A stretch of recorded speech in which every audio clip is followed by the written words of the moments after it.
بسم اللہ الرحمن الرحیم۔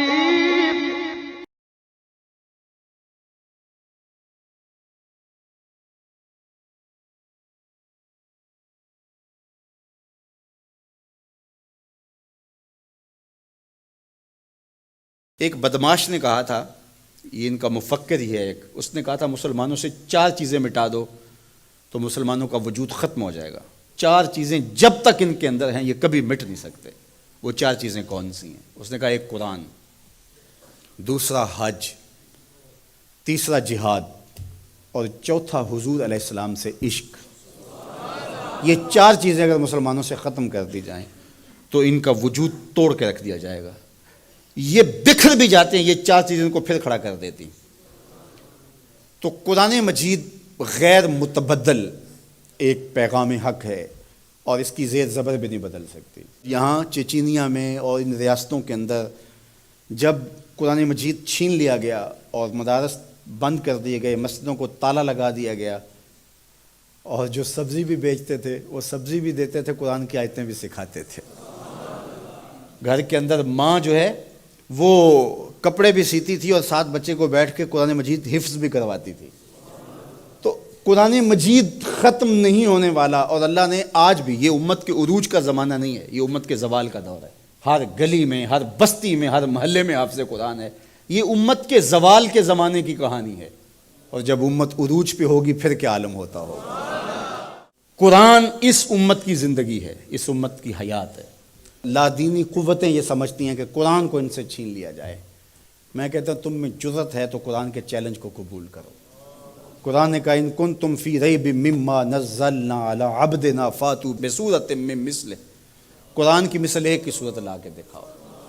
کھربوں ڈالر تم نے خرچ کیے نا، تم نے جگہ جگہ غدار خریدے ہوئے ہیں اور ان غداروں کو تم کروڑوں پیسے دیتے ہو، تو تم اتنے پیسے کیوں لگاتے ہو؟ پیدائشی عیسائی اور یہودی عرب ہیں، عربیون نسل ہیں مختلف بلاد عرب میں، ان کو جمع کرو، اور وہ بڑے بڑے شاعر اور ادیب بھی ہیں، ان کو بلاؤ جا کے، ان کو کہو کہ یہ 3 آیتوں کی ایک صورت لکھنی ہے، ہم تمہیں اتنے کروڑ ڈالر دیں گے۔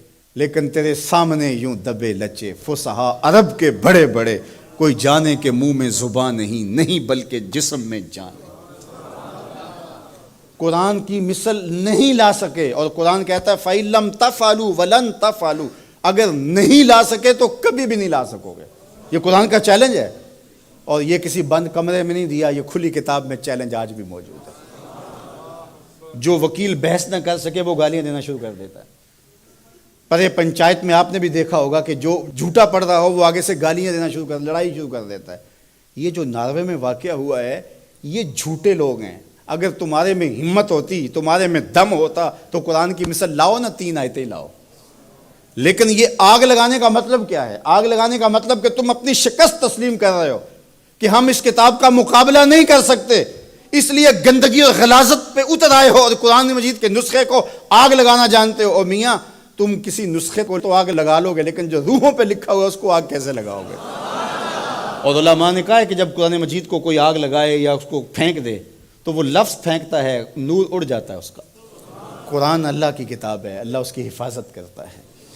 تو یہ بات ذہن میں رکھیے، یہ شکست خوردہ ذہن کی علامت ہے کہ یہ جو کچھ کیا گیا ہے، یہ بالکل نکھٹو قسم کے، یہ ہارے ہوئے شکست خوردہ لوگوں کا مزاج ہے کہ وہ کتاب کو آگ لگا رہے ہیں۔ میاں یہ کیا بات ہوئی؟ دنیا کی کسی بھی تہذیب میں ایسا ہوا ہے؟ کوئی بھی دانشور ایسا کرتا ہے؟ تمہارے میں دم ہے، جرأت ہے تو اس کتاب کا مقابلہ کر کے دکھاؤ، اور تم نہیں کر سکتے اور کبھی بھی نہیں کر سکتے۔ اور یہ قرآن کا چیلنج 14 صدیوں سے موجود ہے۔ بڑے بڑے اہل سخن اس زمانے میں تھے جن کے سخن کا طوطی بولتا تھا، اور جو قادر الکلام شاعر اور ادیب اور فلسفی جو ہے وہ فصحا کہلاتے تھے، لیکن قرآن کا مثل وہ بھی نہیں لا سکے۔ تم کس کھیت کی مولی ہو؟ تو قرآن کل بھی چمکتا تھا، قرآن آج بھی چمکتا ہے، اور قرآن کے اجالے اور قرآن کی روشنیاں باقی رہیں گی۔ تو صاحب یہ بات ذہن میں رکھیے کہ اس کتاب سے ہمیں زندگی ملے گی، کتاب سے کبھی بھی دور نہ ہونا۔ چاہے 2 رکوع روزانہ قرآن مجید کی تلاوت معمول زندگی بنا لو، تمہارا کوئی دن قرآن کی تلاوت کے بغیر نہ گزرے۔ قرآن دن کے اجالوں میں اور رات کی تنہائیوں میں پڑھو، قرآن کے ساتھ جڑ جاؤ۔ یہ کتاب زندہ ہے، بلکہ اقبال نے تو کیا خوب بات کہی کہ فاش گوئیں مانچ در دل مزمرست، ای کتاب نیست چیزیں دیگر است. اقبال کہتا ہے میں کھل کے نہ کہہ دوں جو میرے سینے میں چھپا ہے. یہ کتاب نہیں، یہ کوئی اور ہی شے ہے. یہ اللہ کی وہ لٹکتی ہوئی